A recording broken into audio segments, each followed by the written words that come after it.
He screams, "No, it's not me."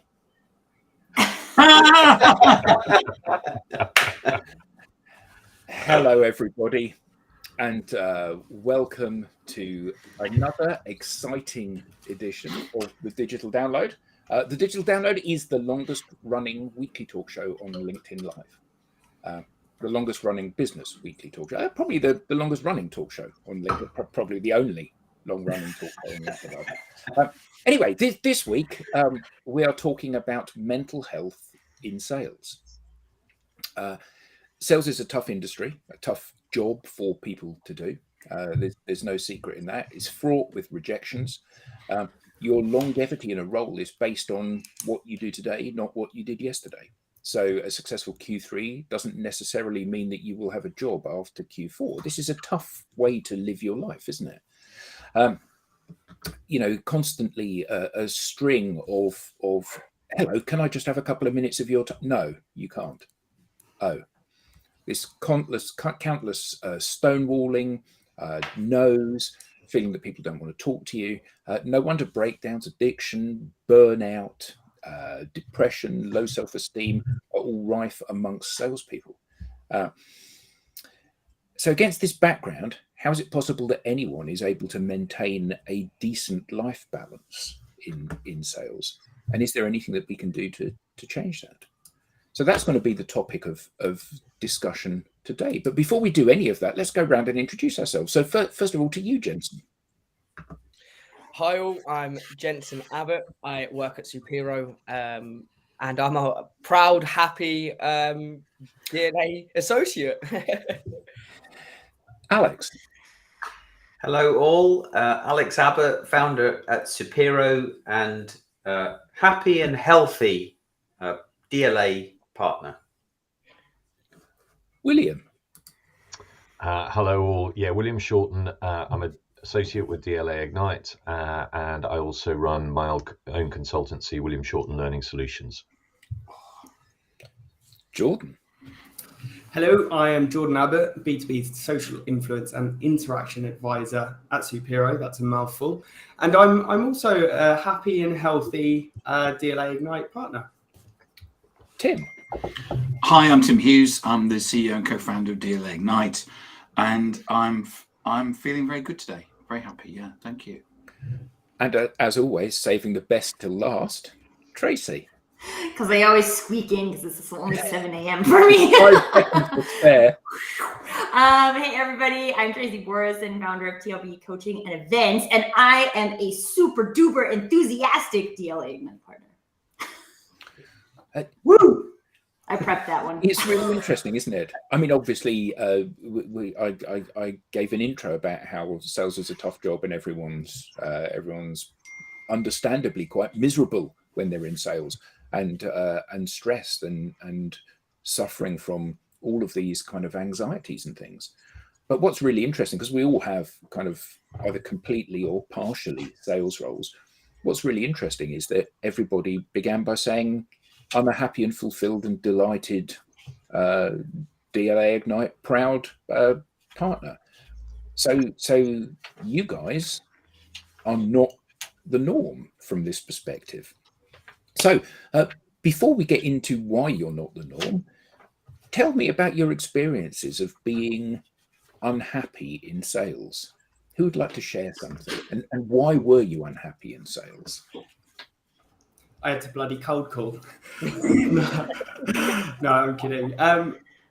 But you know, I'm actually not really kidding. So, as many might know, we acted as an outsourced sales agency at one point, and we were juggling many clients, and was sort of. It was a case of the client said jump and we said how high. And there was a real lack of job fulfillment, I think, because we were bought in as much as we possibly could be. But there was a sort of lack of, I want to say belief, potentially. I know having a strong belief system is something that Alex and I have spoken about at length. And I think that was lacking for me. during that period. So yeah, I was vastly unhappy. So did you see that as being unhappiness when you were in that role, or did you just think it just comes with the territory? Did you believe that there were greener pastures just over the next hill? That's a great question. I don't know. I felt like I was very much caught in the hamster wheel. So to be able to lift my head and actually see greener pastures was tough. So yeah, I don't know whether I did believe there were greener pastures. But what's changed? Because you're talking about your unhappiness in the past tense. Yeah, I think it's just being able to have joy within the work and being able to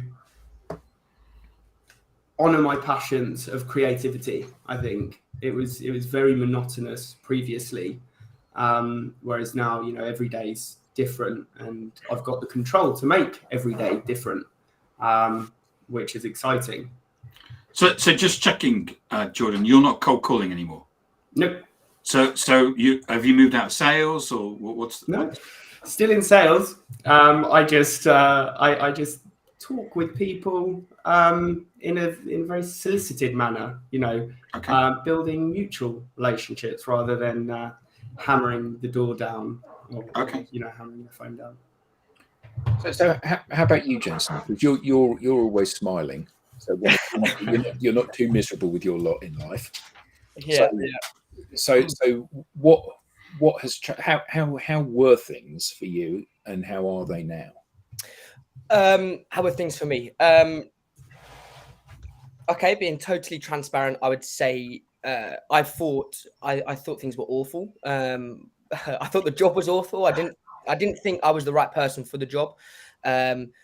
Through rejection, through doing the activities that needed to be done, but seeing no return on that, no one wanting to speak to me, you start to kind of question yourself, and like Jordan said, kind of your belief goes downhill. So then it's like trying to say win a football match when you already know you're going to lose it. It's disheartening. Yeah. So I mean, what's changed really is, like Jordan said, I'm not forced into a box and being told to just call or email. I'm allowed the space to be creative and let my creative juices come through and create content that other people enjoy, but also that I enjoy.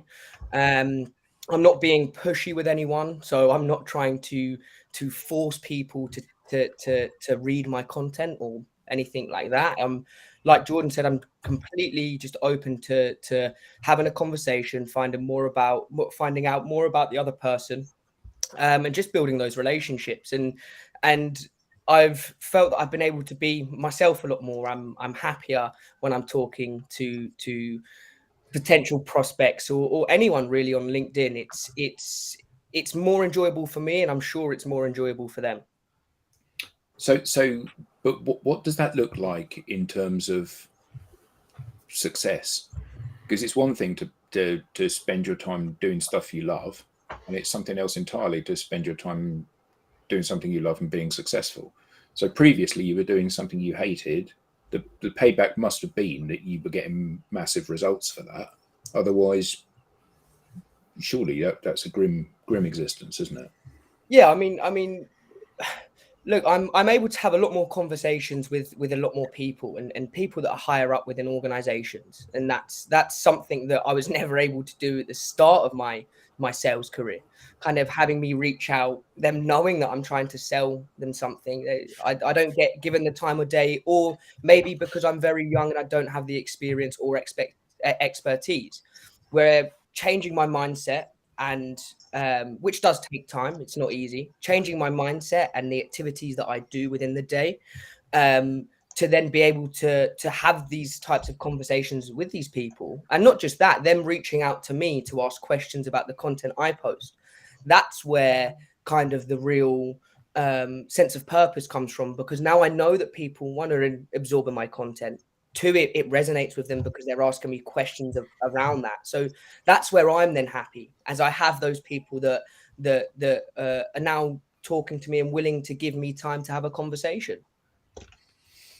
Yeah, I think that's fantastic. But obviously we've got you guys that have spoken are young and relatively new to sales. We've got two people that are old and have been in sales for donkey's years. So, kind of, what have your experience? What have your experiences? What is donkey's years? Just two? What is donkey's years? A long time, a long time. So yeah. So Alex, what? How has this changed for you? Because you both cut your teeth selling the old way, and maybe when you started your careers in sales, that was the de facto way to sell, the only way to sell, and it was effective. Because clearly, you don't build a whole industry on doing something if that thing doesn't work. But both of you have probably seen a big shift, haven't you? Yeah. Who wants to go first? Do you want me to answer, Tim, or do you want to? Sorry, I don't define myself as old, so.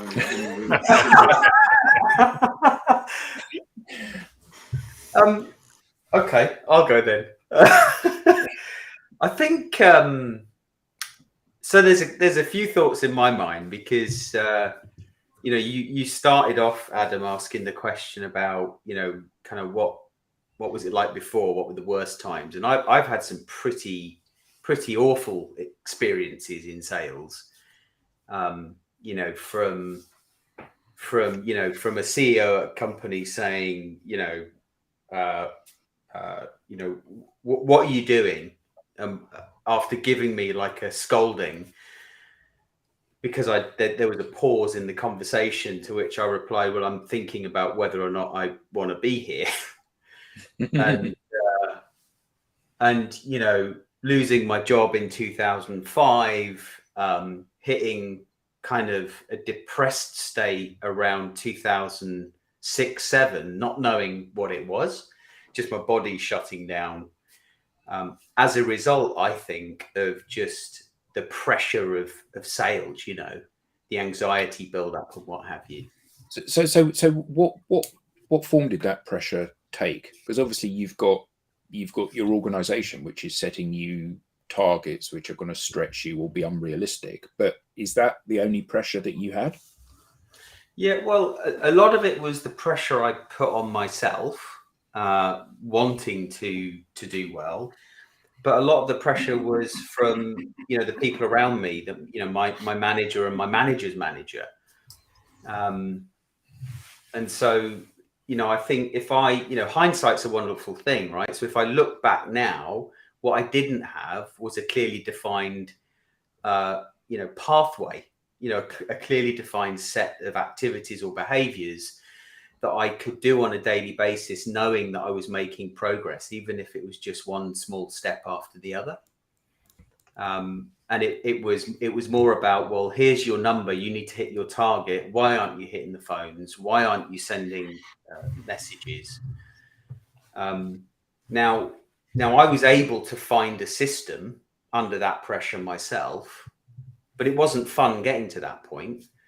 But once I did, I realized, well, okay, now I know what to do. It doesn't matter who my manager is. I know what I need to do to be successful. And I have to say, even back in those days, in 2007, I didn't believe in cold calling. 2007. So what's that? 15 years ago. And LinkedIn was the tool for me. LinkedIn and email back then. I think, nowadays, for many years, I was a big believer again in kind of defining what those behaviors are. And as a sales leader, making sure that my team had clarity on what those things were. So they had that guiding light. So, they felt a sense of, well, I know what I need to do. I'm part of a team with a winning mentality, and we were all kind of working together.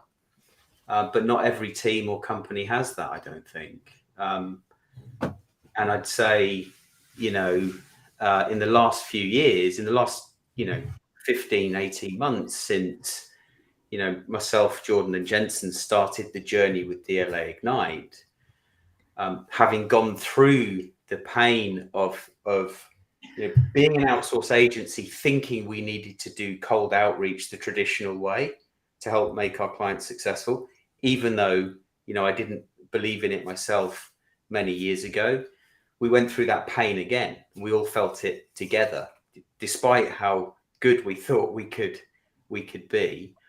And so sort of 15 months ago, when we started the social selling journey, it was, I kind of felt it was the right thing to do. I knew it was the right thing to do because LinkedIn has been a powerful tool for me for many years anyway. But B, you and I worked together briefly, Adam, 7-8 years ago at Oracle, and you gave me some tips then that never left me. So I kind of knew it was the right thing to do. And then as we started on that journey, we just developed, continued to develop month on month together. And the three of us felt a real sense of belonging, that we were doing something that was not only great for us, but great for our business. And we started to see great results from it. I was having a conversation with Jordan the other day, and I'll paraphrase. He basically said he hated his job because it was full of rejection. He would spend all of his time having people effectively put the phone down on him. And now he spends over half of his time having calls with people that are actually prepared to talk to him. And he said to me something which was quite profound, which was, how could you not like that? You're spending all of your time talking to people that you've not spoken to before and having a conversation with them. And I think that sales can be a very solitary job, can't it? Yeah, you have a team. Yeah, you have a sales manager, but actually your day-to-day working is not a team effort. It's a solo effort. You're doing this cold outreach. And I've never been entirely a salesperson. There's always been an element of sales in what I've done, but I've never been entirely a salesperson. And that must be heartbreaking when you're really good at doing stuff, but nobody wants to have a conversation with you. You've got the best product, the best service. It can help the client, but nobody wants to talk to you. You haven't got anything which will facilitate the start of a conversation with somebody, because everything you say is something that they've heard before. I've got something which will absolutely help you with this problem. Yeah, I don't believe you. Goodbye. And to be able to turn that narrative on its head must be a healthier way to exist. No, just to go on from what you were saying then, Alex. One of the things that we spoke about a lot in the early days was lag measures versus lead measures. And I understood the concept at the time, but I didn't really believe in it because, as you said, it was just constant rejection. So I was like, well, we're putting these lead measures in place, but it's not working. And, since making that transition, reporting religiously, we've now, I now fully believe in lead measures and their ability to move us forward, and while ensuring that you're not just focusing on that inflated target. It's okay, breaking it down into steps. This is how I'm going to get there. Yeah, and I often use the football analogy when describing the lead measures to you boys, which is because obviously you both play football. It's not just how many shots on goal you can have; it's how many times you can pass the ball forward to the midfield, and keep doing it. Keep doing it. It's the right thing to do. That behaviour will result in the striker getting the ball and having a shot on goal. And it's exactly the same, but a lot of salespeople don't know what those things are. Passing the ball forward, or they've done it so many times and it's not worked. They've lost belief in doing it, and so I think having those lead measures along with the reporting, and it's measuring the right things, not the wrong things. So measuring the lead measures, not just the lag measures. That gives us the insight to then have more effective conversations, coaching conversations about how to improve, how you can be more accurate with that pass to midfield or to the striker. I think that plays into what Andrew shared in the comments about we can be shown how to do the work, but then when it doesn't work out, are we just I think this really plays into the mental health piece, right? Are we just supposed to assume we're bad at this, right? Like, I'm bad at sales, and anybody who thinks that going into a day, whether you're like, I'm an entrepreneur, so I have a different perspective on sales as well, because if you don't sell, you don't make money. You don't get a base salary. But how does that play into our thoughts, right? All those times when we're like, man, I just can't get the ball forward. I can't get the ball forward. And after X amount of days, this kind of ties into, Jackie had a question too about how do you detach from the stresses when you're at home? Like, that mindset goes with you when you go home, right? So unless it's one thing to have the practices in place that can help you maintain that good state of mental health, but I think it's important to realize what's happening, right? Like, what are my narratives about my job that are creating a mental health crisis in sales? And where can I get the help, right? I was actually talking to a sales rep yesterday, and she was like, I love sales. I love the competition of it, right? And I see the board up, and it's like a group sales team, right? I see the board and I see I lost, or I see I won. And I'm like, it's kind of good, but at the same time, like, how does that play on your mental health, right? Like, you're constantly competing against your team. And I always compare it to, like, I used to play competitive basketball. If I play against the members of my team, we don't win, right? That's not how you win the game. You win the game by, as a team, having a goal and us going there together, and I play my role and you play your role and you play your role, which I actually think is one of the coolest things about the DLA team, because, like, all of us show up differently, right? We're not trying to do the same thing. We don't have the same script. We're just, like, out there doing it the way we would do it. And therefore we speak to different people. And therefore, as a whole, more people get to receive the message. So I think there's this, like, sales team component that's kind of been, I get gamification, right? Like, in our brain, but at the same time, like, what does that do on the mental health side? So I learned, I started selling about 1,000 years ago. Donkey's years. Donkey's years ago, yeah. It was a world. Now, you may not believe it, but the internet didn't exist. We actually, email didn't exist. We sent letters to people. Was the fax machine invented? Sorry? Was the fax machine invented, or was it before then? It was before then. Emails. You're not that old, Tim. Come on. So my first selling job. He used to carve messages into tablets of stone. I did. No. My first selling job, it was at a company who were a bit behind with the technology, and I actually had to write letters out on a pad and take them to the typing pool. But cold calling was brilliant. And the reason for that was that the only way that you got information as a buyer was by people ringing you up.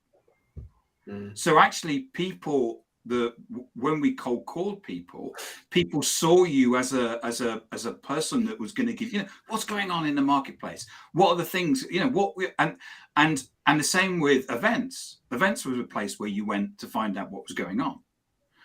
And then, of course, the internet brought that all to a halt. Now, the thing about me that I found, and which is a small piece about mental health, was burnout. Because in my 20s, what I wanted to do was I was building a career. I still wasn't sure whether sales was right for me, but I basically was working 80, 100 hours a week. And I remember going with my partner at the time into a shoe shop in Birmingham. We were living in Solihull. And when you go into a shoe shop, when women buy shoes, there's always the seats for the men to sit on. And I sat down and I first fell asleep. And I would do that. And I actually did a podcast this week, and I got the figures that 52% of workforce experience burnout and 53% of managers experience burnout. But my point being, we live in a world where I may be an example of someone who is a leader. So I grew up in a world where cold calling was easy, whereas you're all saying cold calling is difficult. So we may actually have this imbalance where leadership think, actually, it's easy, just ring people up. They want to hear from you. Where actually that's not actually what's happened, because things have actually moved on. Yeah. So that's kind of my point. I mean, I know that things have moved on. I mean, I'm world famous for something. I just think that we sometimes, there was a point, was it Sean said, this is linked to leadership with a business and providing support and network of robust mentorship available. 100%. Absolutely wonderful point, Sean. Leadership have to show support. And if your team are being rejected, just to turn around and say, suck it up, this is sales. I don't think that's, and I see a lot of that in the States. You don't, so Tracy, the leaderboard in that you were talking about, you can't do that in Europe because of employee regulations. You'll basically get taken to tribunal. There's certain things that support you. But I still don't think people are realizing that this is happening. It's all suck it up, it's cold calling, get on with it. And that's partly because people are not looking around and seeing that there's alternatives. And they're not providing the support. I mean, you go to any SDR on LinkedIn and look, and they'll be somewhere for 9 months, then for 6 months, then for 9 months, and I bet it's not because they can't, it's because they can't sell. It's because they're not getting support. And I think it brings a broader point in sales. I mean, I worked in sales for 8 years and then went to purchasing. And I certainly found purchasing easier than being in sales. But I think it depends as well what type of sales you're in. I was in a really small market, very bespoke market. It was all about relationships anyway. So there wasn't any cold calling. There were only probably globally, 30, possible buyers worldwide. So it was a very small market, very specialized. So it was all around kind of relationships and the product. But I mean, I found when I suffered stress in that, it was due to conflict. And I had a challenge with how I handled kind of conflict. And I think there's something, because, sales is a very people focused area. And actually, I think probably quite a strong driver in a lot of salespeople is they like to be liked. They want that relationship, they want to be bought. And therefore, if you do get rejected or you do get into conflict, then that's what's going to kind of heighten anxiety, because it's a very people-focused area and there's a lot of people there. And when you work with people, then, there is a tendency that there is going to be conflict because you're not going to agree all of the time. But you said about being sales is a people-focused industry, and salespeople are people and they want to be liked. The challenge with the old methodology is that they don't ever get any of that. So I get all of the team stuff. It's really important that you have good teammates. It's really important that you're part of a family.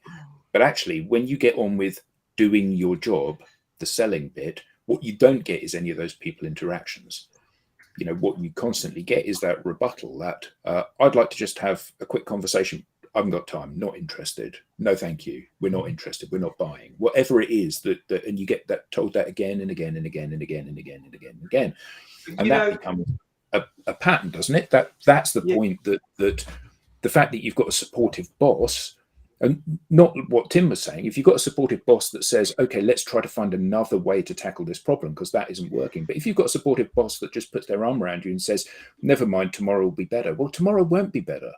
Because actually, this is not about the 4 interactions you had today. This is about every interaction that you're ever going to have through that methodology for selling stuff. And I've seen even successful salespeople that were really miserable, were fighting addiction or depression, or had whatever mental health issues that they were suffering from. under the weight of stress, not the stress of achieving their number, because they were outperforming a lot of the time, the stress of the fact that the daily grind of what they had to do was something that was so horrific that they couldn't bear it. Mm. And I think there's something that I'm thinking about here when we talk about like supporting people, right? Because I don't think just putting your arm around someone and being like, it's okay, it'll be better tomorrow is helpful, right? Like that doesn't help me do anything differently tomorrow. That would tell me tomorrow's going to feel different than today. I think that there is a growth mindset that is required in sales to say, like, you might work in an industry where cold calling works, right? I don't know which industry that is, but like, go to town, right? If it's working for you and you have fun doing it and you have a product you love to sell, right? Like, go with it. But I think a lot of those like daily doldrums come from things like, I don't feel connected to what I'm selling. Right? Well, that's something a leader can help you to do. Find your voice in the product, right? Why did you come to work here? What do you like about this? How do you think it can help people? Instead of giving someone a script that's like, oh, this worked for me, so it'll work for you. And like, just keep doing it. You'll get it, right? Like, no, some of the behind the scenes processes are broken. People need to feel that connection to what they're doing. They need to get excited about going to work. And when I was talking to that sales rep yesterday, we were talking about wins and losses, right? And I was like, at this point, and I have a unique relationship with sales because I started in sales in client success. So we already had clients and my job was just to upsell them, right? So to me, sales has always been like, look for a problem, fix the problem, and then charge people for it. Like, this is what it costs. Let's get this part fixed for you. And people were always like, oh, yeah, great. Because we have that relationship already. So I already knew this was about relationships. So coming into my own business, I was like, I got to build the relationships, right? People don't know me for this. I got to build the relationships. And every single conversation I have with a person is a win to me. I don't feel like this is a loss because I had a chat with you and you're not going to buy something today, right? Like, I never feel that. I don't feel like there's losses. But when we're like measuring wins and losses, then you could even get this fake belief that now there's losses. Well, if I'm building a relationship with a person, that's not a loss, right? Like, that might go into a different category. It might go into a longer nurturing process, but like, it's not a loss. And I feel like even if they're like, yeah, no, this isn't something I need right now, like, the effort I put into building a relationship with that person isn't a loss. So I think these are some of the things too, that if people are experiencing a lot of no's, right? Like, I'm sure all of us get a lot of people who are like, I actually mostly get people who ignore me, right? So like, I'll ask them to have a call and they say nothing, right? And that's fine, right? But like, you could define that as a loss, right? Like, I asked 25 people to have calls this week and 10 people said yes. So that means 15 people said no. And like, more people said no than said yes, right? But I had 10 people who said yes. And I also had 10 conversations that were really meaningful, right? Like, I think it's just maybe not necessarily switching the numbers, but reframing the numbers so that people can get excited about what they've done to that point and be, instead of being like, oh, all that work was for nothing. So Yeah, how can quality as well as quantity. Mm-hmm. Yeah. So how can this help a salesperson that is unhappy in what they're doing? Because, you know, it's a job in an industry that is riven with people problems. You know, people are unhappy, people are stressed, people are suffering from burnout. You know, we all had that to a greater or lesser extent. Just so there's, yeah. Go on, Alex. You've been trying to jump in for about 20 minutes. Just quickly, because there's lots of really good stuff being said. And on the run up to the show today, I was doing a bit of research and I came across this really interesting report called The State of Mental Health in Sales for 2022. It was created in November. So it's kind of like, you know, for the period of 2022. And they compared how salespeople felt from 21 to 22. and it's quite, it's getting worse. So 63% of salespeople are struggling with their mental health, which is up 5% from So the previous. 2/3 of people in sales are struggling with mental health issues. Yeah, and that is typically SDRs, account execs, business development, sales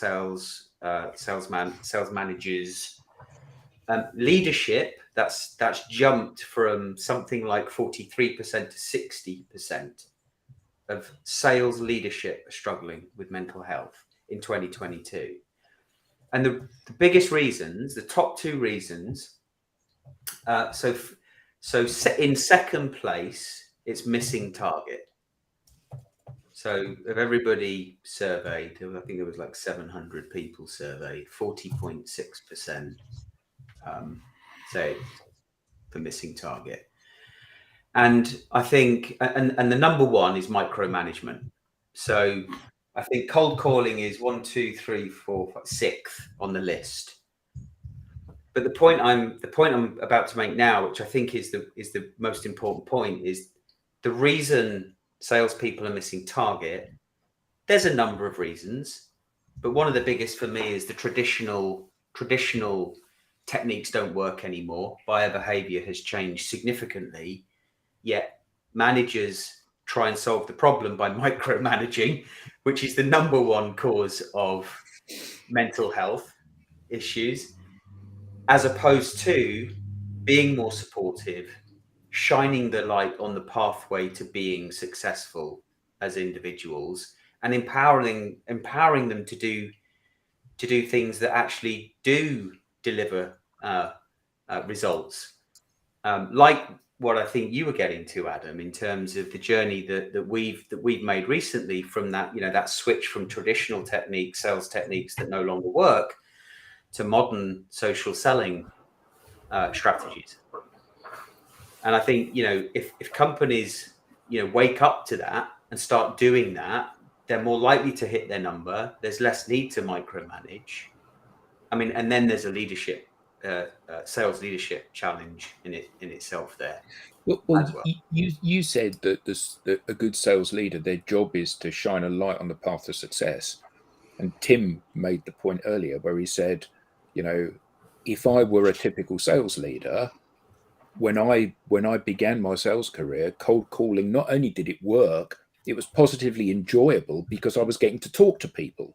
It's good fun. Yeah. So given that's, if you had become a normal sales leader, that would be your view of the world. Cold calling works. It worked for me. It's great fun. There's no reason for you to be miserable if you're cold calling people, because actually I found a great deal of joy in it and I'm no different to you.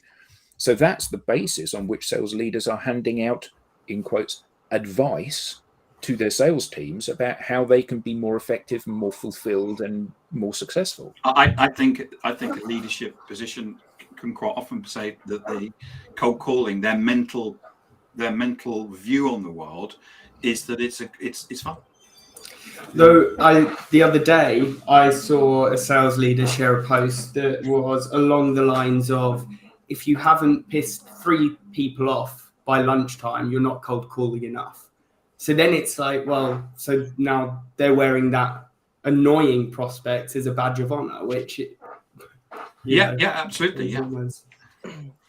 I think too, does what this comes back to the growth mindset for me, right? Because it worked and it was fun for a person doesn't mean it's going to work and be fun for all people, right? So if you are really looking at your target, again, this is the thing that always boggles my mind. If the target is the most important thing, then wouldn't you do whatever you can to reach the target, right? Like micromanaging tasks that don't work, it's not doing everything you can to reach the target, right? There's something that's not working here. How curious are we getting about that as sales leaders and as entrepreneurs too in our own processes, right? I'm doing all of this, it isn't working. Just keeping doing it is making me feel like this. So how can I get outside the box? It's like every time you've lost something in your house and you look for it, it's always in the last place you look. And the reason it's in the last place you look is because you don't keep looking when you know when you found it. And that's the issue here, isn't it? That sales leaders know what the answer is. They know what the answer is because they have personal experience of the answer. And the problem with that is that they are handing out advice based on the fact that they don't know what the correct solution to this is. Clearly the reason that you, Tracy, are not selling enough stuff is because you're not phoning enough people. So hit the phones harder. But no one's answering my phone. It's predicated on the basis of what brought them success in the past. So they're only giving that advice because they're trying to be helpful, and they're trying to say, well, this worked for me, so it's going to work for you now in a different era, in a different context. Yeah. Yes, absolutely, Will. And I think that so going back to, I think what some of the people are saying, I was on a podcast with Eric Stein from Skillsoft last week, and his view was that from a leadership position, if you go out to the marketplace and you find a salesperson and you take them on, then it is your responsibility as a leader, if they're not being successful, to actually say to the salesperson, what is it that myself that is doing wrong, not you? Because we as a leader should have brought, we saw you as the best person. There's going to be a structure, there's going to be whatever it is to support you. It's not you that's at fault, it's us that's at fault. But how many leaders say that? That shows incredible open-mindedness and bravery to say that.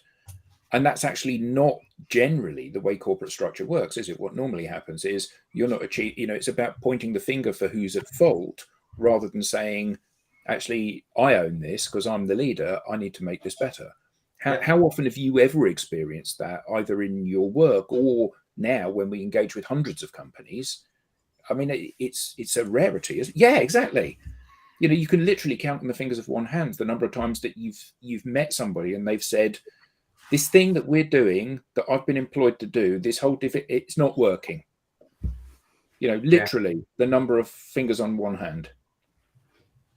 I spoke to someone. And it's hard for those people too, right? Because that was me, right? Like I came in as like a temporary VP of sales, and I looked at the results and the KPIs and what people were tracking and all of these things, and the mental health, like seriously, severe anxiety in some of these salespeople. And I'm like, this doesn't work.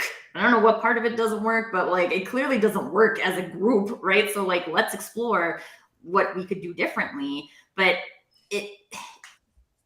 I guess that's just it, right? Like how many people are saying, let's explore what we could do differently? Because quite honestly, we were at the point where we could do literally anything else. Probably we could do nothing in a week and have the same results, right? So like, it doesn't hurt us to try something different for a week or for 2 weeks, right? And I think something that's like coming up for me here too is like, how much of this is a leader? Like how much do we have to look at from a leadership perspective? And then also how can we, assuming we don't have leadership support, do something to maintain our own mental health in a state of fixed mindset pressure versus helpfulness? Yeah, and I think just additionally, you touched on growth mindset a little while ago, Tracy. I think there's a really fine balance. So obviously, sales people should be accountable for their actions to an extent, right? And self-awareness is a crucial skill for life, right? Generally, to grow and become better. But I think there's a really fine line between self-awareness and self-consciousness, right? But one that has huge impact. So for me, being self-aware, it allows me to be creative, to test things out, to optimize the approach. Whereas when I'm feeling self-conscious, not only do I not get those creative thoughts, but when I do, I'm too scared to execute on them because of the negative consequences that may take place that my mind has sort of built out, So I think, it's a struggle for salespeople that are wanting to be as accountable as possible, right?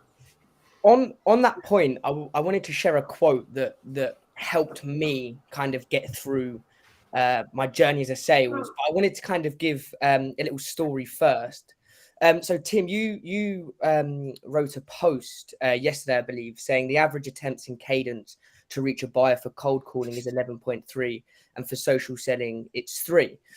Now that got me thinking, right? Because if you've got to contact someone more, it's of course it's going to be frustrating because you keep reaching out. And then there was your comment of, okay, I'll just keep calling them. Now, it was quite interesting that yesterday I saw a statistic that was 50% of salespeople say they avoid being pushy, but 84% of buyers have had a negative experience due to pushy salespeople.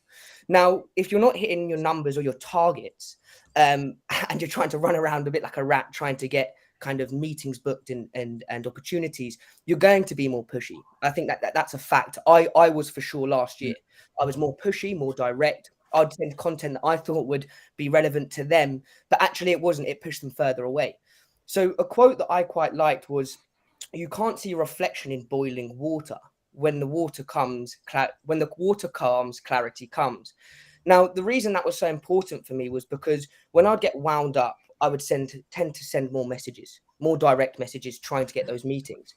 When actually, if you relax and you calm down and you think about how you would like to try and get in front of this person in a more creative way, less direct, there's so many options to do that. It's liking and engaging in content. It's trying to find a topic on their profile that they enjoy, so that when I contact them, they're more likely to respond.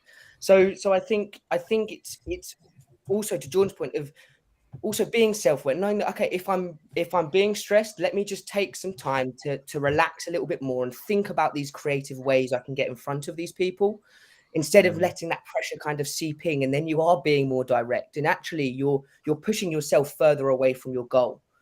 Yeah. I think you inspired Tim then. I saw the blog stance. No, it's the tweets. It's the tweet. Yeah, no, I mean, I think that's incredibly insightful, and I think actually everybody can see elements of that in themselves.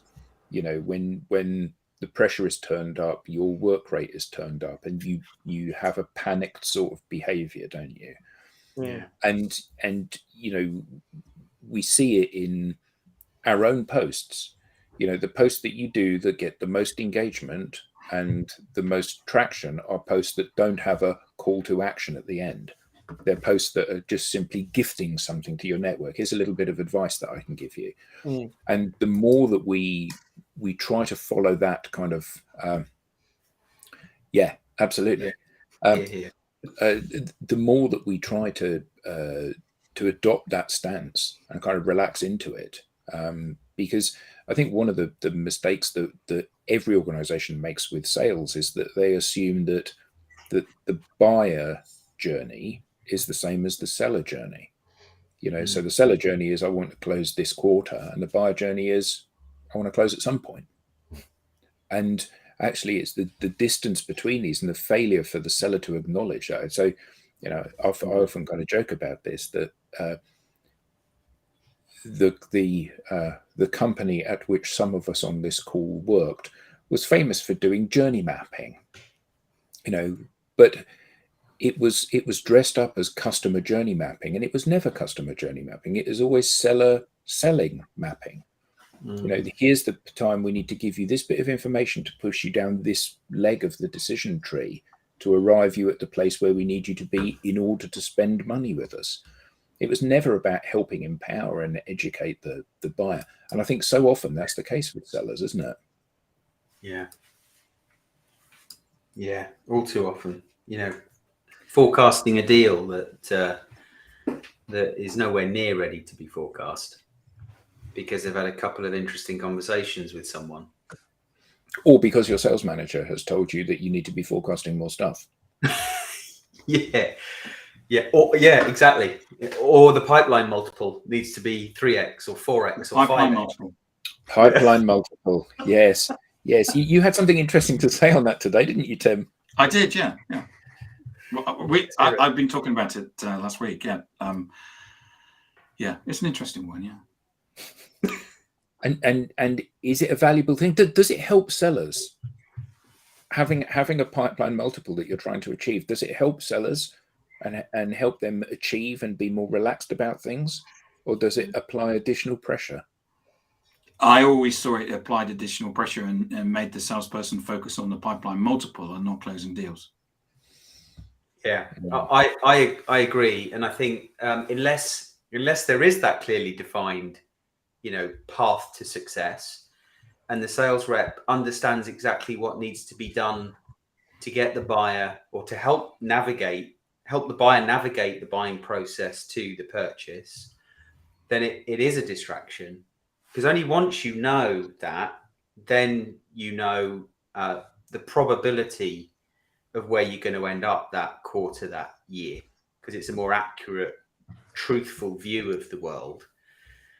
And if you have that, then for me, pipeline multiple becomes more important, especially if you're qualifying, your qualification is accurate.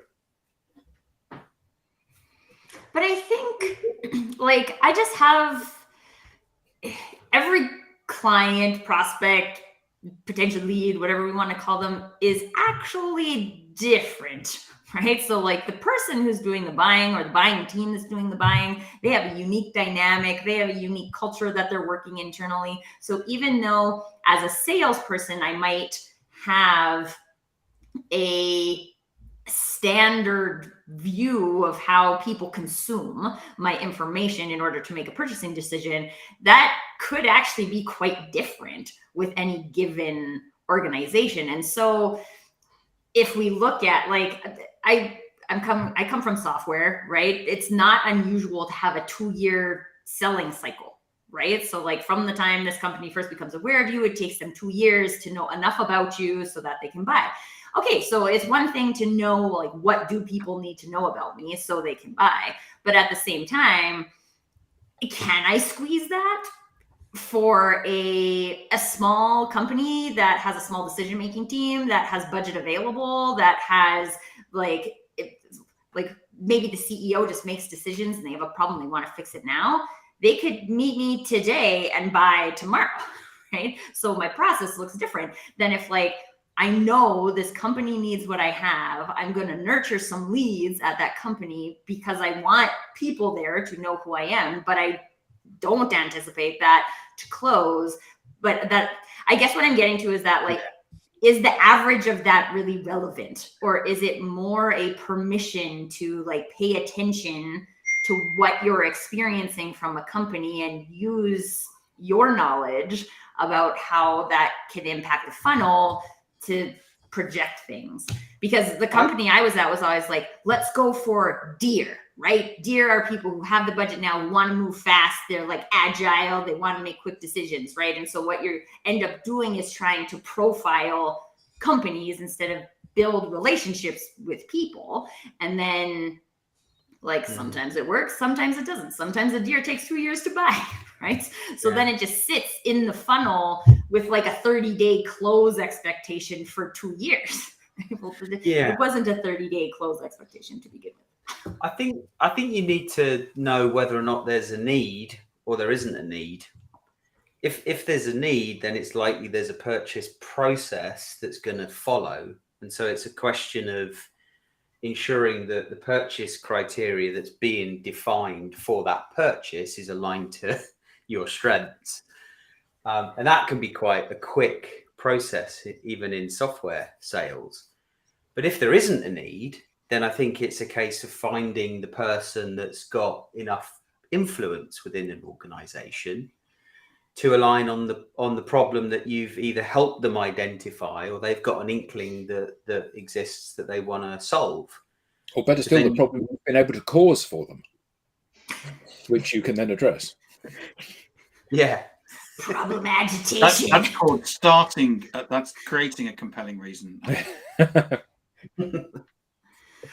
And I think it's just like when we deprioritize the activity of building those relationships over time with influential people in an organization because they're not buyers today. Let's just, like, not even think about them. Let's hit the phones to even get, like, rabbits, right, who will buy tiny things really fast. like, where's the trade and how does that impact the mental health, right? Like, because I feel like chasing rabbits is like boiling water, right? That doesn't feel like chill and strategic. It feels different. So, and maybe that's like different things feel different for different people. I don't know. I'm kind of granola that way, right? Yeah. Like, I think the people come first, and when you optimize the people, then you can optimize the process and those things. But without a focus on optimizing the people, just, I don't know. One of the things that I see here in the UK, one of the big changes that took place in sales is that there used to be a whole, in effect, you could do a sales apprenticeship.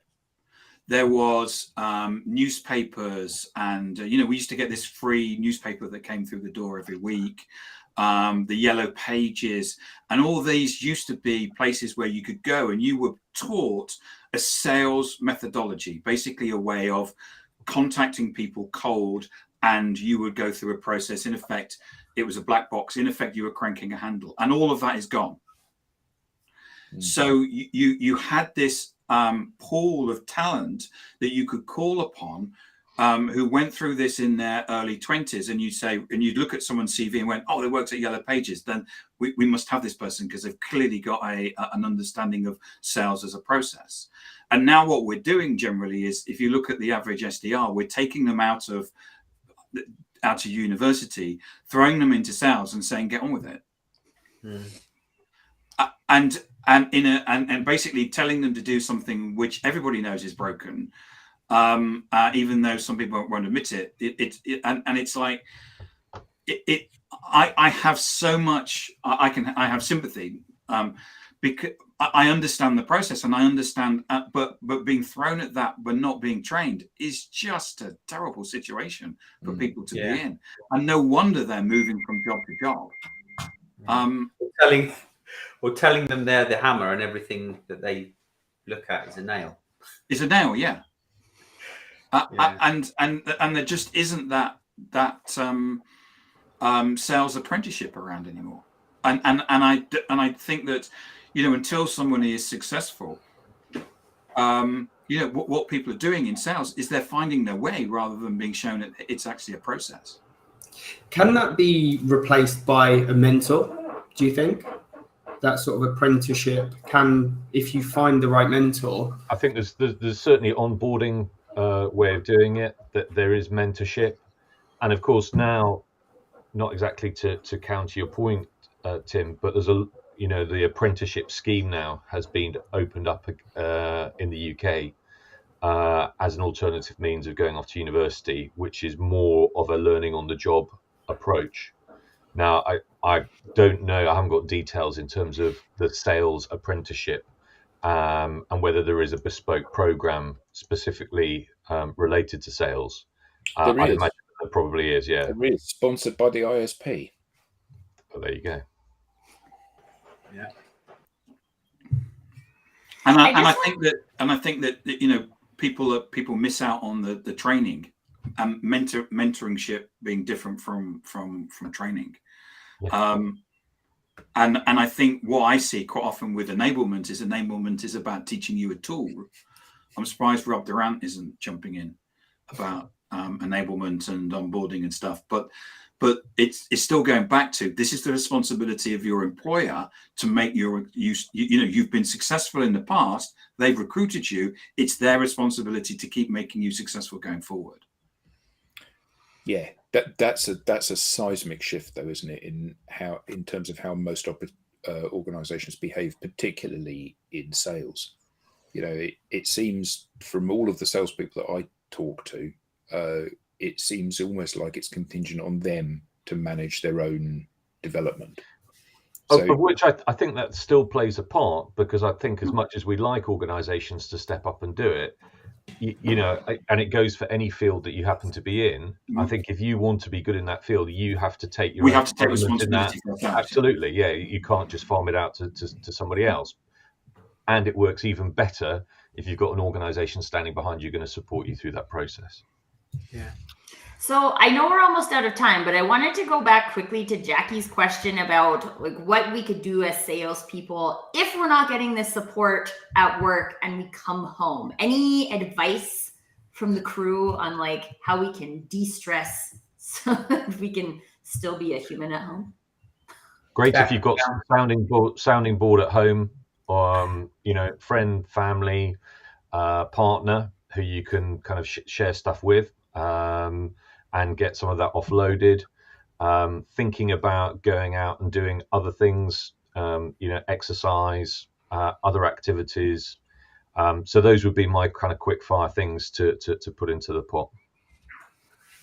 Yeah. And if you need peeps to chat with it about, you got a whole bunch of them right here. I'm sure any of us would be happy to chat about it on LinkedIn. Absolutely. So thank you to everybody. Tim had to drop because he had another session that he was running. So thank you to everyone on the panel. Thank you to everyone in the audience. A very interesting topic, and one that definitely needs to be addressed, I think. So have a great weekend. For those of you in the UK, have a great long weekend. And we'll see you all next week on the digital download, the longest running